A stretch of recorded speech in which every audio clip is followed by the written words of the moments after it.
Baik, saya sampaikan.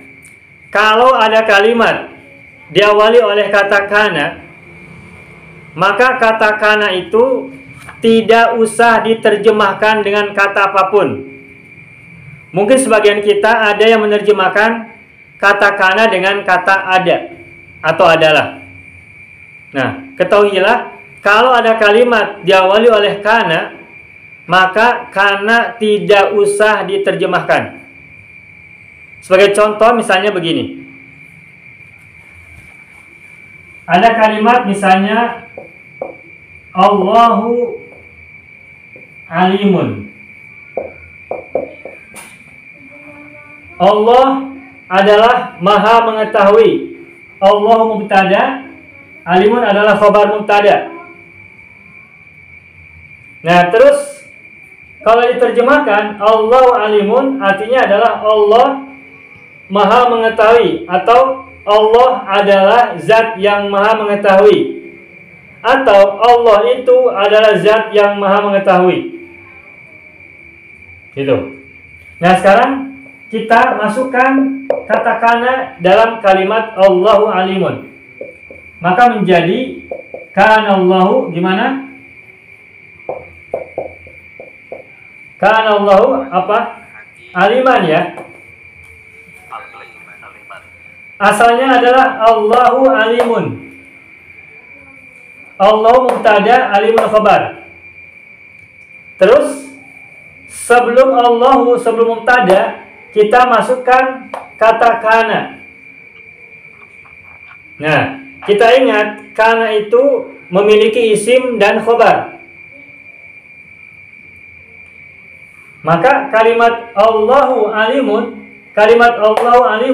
ketika diawali oleh kana, maka perhatikan ada perubahannya. Allahu mubtada ketika diawali oleh kana, maka Allahu namanya bukan lagi mubtada tetapi sebagai isim kana. Persamaannya, mubtada adalah marfu'un, ismun marfu'un, isim kana juga sama-sama marfu'. Dan cirinya mubtada dan isim kana sama, dhammatun zahiratun fi akhirih. Nah, lalu perhatikan khabarnya. Di atas Allahu alimun, alimun adalah khabar mubtada. Mubtadanya Allahu, alimun adalah khabarnya.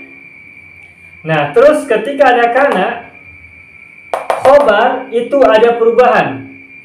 Kenapa? Karena ketika sebuah kalimat yang terdiri dari mubtada dan khabar diawali oleh kana, maka mubtadanya menjadi isim kana.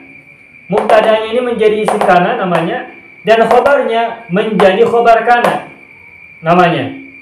Dan karena khabar kana alimun berubah menjadi khabar kana, maka i'rabnya juga berubah. Kalau khabar mubtada i'rabnya adalah rafa, maka kalau khabar kana i'rabnya menjadi nasab. Dan ciri nasabnya adalah fathah zahirah. Makanya kana Allahu aliman. Gitu. Ini dari segi nahwu. Sekarang bagaimana cara menerjemahkan atau bagaimana cara memahami kalimat yang diawali oleh kana? Nah, ketahuilah, meskipun secara nahwu ini mengubah i'rab dari sebuah kalimat khusus dan yang khabar mubtada berubah menjadi khabar kana dan i'rabnya menjadi nasab untuk khabar, tetapi dari segi pemahaman, perhatikan, kalau yang di atas Allahu alimun artinya Allah adalah zat yang maha mengetahui. Lalu apa perbedaan makna antara Allahu alimun dengan kalimat kana Allahu aliman? Ada kana di awalnya.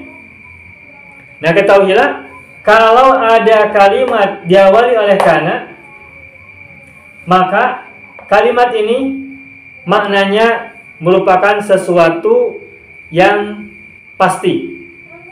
Kalimat Allah alimun, Allah zat yang maha mengetahui. Allah adalah zat yang maha mengetahui.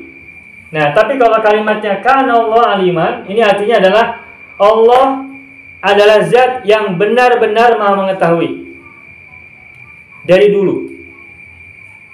Jadi kemaha mengetahuian Allah itu sesuatu yang sudah pasti dari dulu, bukan hanya sekarang. Sehingga meskipun sama-sama Allah alim, tetapi memahaminya ada perbedaan. Untuk yang bawah ini maknanya adalah sesuatu yang sudah pasti. Itu dari segi makna. Nah, lalu bagaimana cara menerjemahkannya? Nah, cara menerjemahkannya, sekalipun dari segi makna ini artinya adalah sesuatu yang sudah pasti, tetapi menerjemahkannya karena tidak usah diterjemahkan lagi. Tidak usah ada kata-kata misalnya adalah Allah zat yang Maha mengetahui, gak usah. Karena tidak usah diterjemahkan.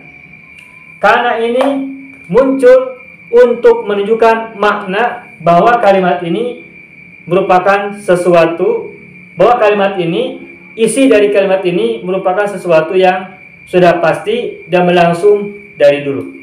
Tetapi dalam cara menerjemahkannya, karena tidak usah diterjemahkan apapun lagi. Tidak usah diterjemahkan dengan kata apapun. Cukup menerjemahkannya adalah Allah zat yang Maha mengetahui, atau Allah adalah zat yang Maha mengetahui, atau Allah itu zat yang Maha mengetahui, tanpa ada kata-kata. Nah, karena menerjemahkan Allahu alimun dan kana Allah aliman, sama-sama Allah adalah zat yang Maha mengetahui, maka kalau kita hanya melihat terjemahannya, kedua kalimat ini tidak terlihat perbedaannya. Tapi kalau kita lihat dari bahasa Arabnya, kita pahami dari bahasa Arabnya, kedua makna ini ada perbedaan. Yang atas maknanya sesuatu yang biasa, sedangkan yang bawah maknanya adalah sesuatu yang sudah pasti dan sudah terjadi dari dulu. Nah, terus kalau dalam bahasa Arab, kalau kita bercerita menggunakan bahasa Arab, maka kata kerja atau fiil yang ada dalam cerita itu mesti menggunakan fiil madhi. Saya ulangi, kalau kita membuat tulisan dan tulisan itu tentang cerita atau menceritakan sesuatu yang sudah terjadi, maka fiil-fiil yang ada di dalamnya dalam cerita itu menggunakan bentuk lampau. Itu artinya menggunakan fiil madhi. Kalau kita membuat cerita dalam bahasa Arab, maka fiil-fiil yang ada dalam cerita itu mesti menggunakan fiil madhi. Nah, sekarang lihat, Allahu alimun, ada kata kerja nggak di sini? Tidak ada. Nah, karena tidak ada, maka butuh kata kerja bantu, dan kata kerja bantu itu adalah berupa kana.